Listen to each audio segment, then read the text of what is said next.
I mean, hindi ako papayag mapunta ka sa iba.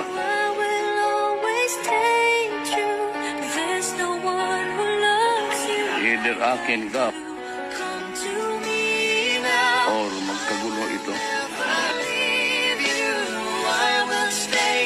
Mga kahalayan ninyo, kalaswaan ninyo, yung kulturang Pilipino, binababoy ninyo. Ba? Sa publiko pa. Si Digong, hiwalay sa asawa, may kinakasama. Sino-sino kinakalantare. Tapos kinikilig pa sila dyan, ha? Ilalong to, si Amy kinikilig. Siguro totoo nga yung siguro lang po, opinion ko lang, ha? Na meron silang relasyon. Kikiligin. Diba? Kung yan, ma-misunderstood ng mga nakakapanood. Ewan ko lang kung totoo kasi kinikilig eh. Naglalandian kayo sa harap ng publiko, senadora at presidente.